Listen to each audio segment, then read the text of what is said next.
এবার আমিও নিয়ে নিলাম মাল্টি ফাংশনাল ইলেকট্রিক কুকিং পট। ডেলিভারি ম্যানের অপেক্ষায় ছিলাম কখন আসবে আর কখন পার্সেলটি হাতে পাবো। আসসালামু আলাইকুম, কেমন আছেন সবাই? চলে আসলাম আবারও একটি নতুন ভিডিও নিয়ে। এবারের ভিডিওটি হচ্ছে ভাইরাল একটি কুকিং পট নিয়ে। অনেক দিন ধরে পেজে ঢুকলেই শুধু এই কুকিং পট নিয়ে ভিডিও দেখি। তো যখন থেকে এই মিনি কুকারটার ভিডিও দেখি তখন থেকে আমিও ভাবি যে আমিও একটি অর্ডার করব। এটা ভেবেও আবার অর্ডার করি না, কারণ অনলাইনের সব পণ্য ভালো হয় না। তো গত পরশুদিন যখন ফেসবুকে ঢুকলাম তখন একটা পেজে দেখলাম যে এটার দামটা অনেকটাই কম। এটা অন্যান্য পেজে আরো দাম দেখেছিলাম এর আগে। তো এখানে যেহেতু অনেকটা দাম কম দেখাচ্ছে, এর জন্য আমি অর্ডার করলাম যে এটা কি আসলে রিয়েল না ফেক। গত পরশুদিনই এই ছোট্ট মিনি কুকারটা অর্ডার করেছিলাম আর আজকে হাতে পেয়েছি। ছোট্ট একটি কুকার, সাথে একটি স্টিম ছিল আর একটি ছিল ডাকনা। তো ছোট ছোট জিনিসগুলো দেখতে অনেক কিউট লাগে। আমার কাছে ডাকনাটা খুবই ভালো লাগতেছিল, তবে কালারটা একটু অপছন্দের ছিল। ভিডিওতে দেখে আমার কাছে গ্রিন কালারটা অনেক ভালো লেগেছিল। তো অর্ডার করার সময় কালারের ব্যাপারে কিছু বলতে আমার মনে নেই,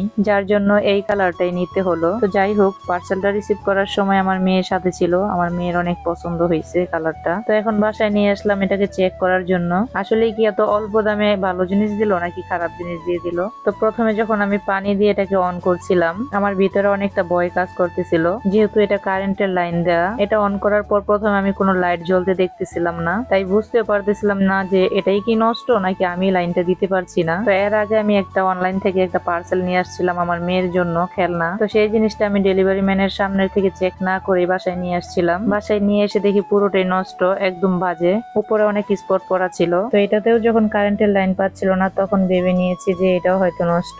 আর মনে মনে ভাবতেছিলাম যে আমি কিছু অর্ডার করলেই আমার সাথে এমনটা হয়ে যায়। আমি বারবার প্লাগ থেকে একটা থেকে আরেকটা চেঞ্জ করতেছিলাম, দেখতেছিলাম যে কোনটা থেকে লাইন পায়, কিন্তু না, তাও হচ্ছিল না। তারপর মোবাইল থেকে একটা ভিডিও দেখলাম যে কিভাবে এটা লাইন দিতে হয়। তারপর ভিডিও দেখে বুঝতে পারলাম যে আমি যেভাবে ফিটিং করেছি ঠিক সেভাবে এটা ফিটিং করে, কিন্তু এটা বুঝতে পারতেছিলাম না যে সবকিছু ঠিক থাকার পরও কেন লাইন পাচ্ছে না। তারপর তারটা কুকার থেকে আর প্লাগ থেকে পুরোটাই খুলে ফেলি, দেন আবার ভালো করে ফিটিং করি। তো অনেকক্ষণ পর মুখে হাসি এলো, কারণ এতক্ষণ পর কুকারে কারেন্টের লাইনটা পাইছে। তারপর আমি পানি বসিয়ে দিলাম চা বানানোর জন্য। আর পানিটা বসানোর কিছুক্ষণ পরে দেখলাম যে পানির বলক আসা শুরু করে দিছে। তো এরকমটা দেখে আমার কাছে খুবই ভালো লাগতেছিল। তো পানিটা বলক আসার পর আমি এখানে গরু দুধ দিয়ে পানিটা জাল করে নিচ্ছিলাম। কুকারটাতে কমানোর আর বাড়ানোর অপশন দেওয়া ছিল। আমি হাই হিটেই পানিটা জাল করে নিচ্ছি, কারণ ভালো মতো জাল না হলে চাও খেতে ভালো লাগবে না। তারপরে যে চা দিয়ে নিচ্ছি। তো আমার সাথে আমার শাশুড়িও বসে আছে, বলতেছে যে জিনিসটা তো খুবই সুন্দর। তো আমার শাশুড়ি আমাকে জিজ্ঞেস করতেছিল যে এটাতে আর কি কি রান্না করা যাবে।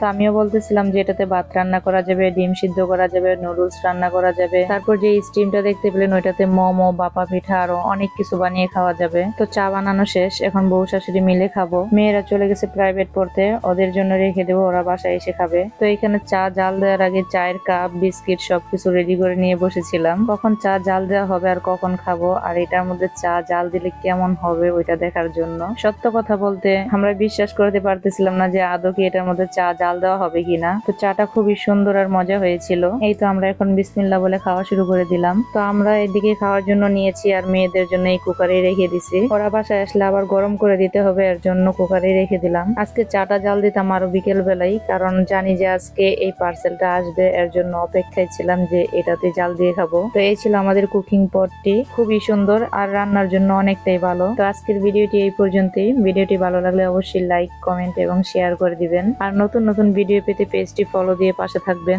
ধন্যবাদ সবাইকে। আল্লাহ হাফেজ।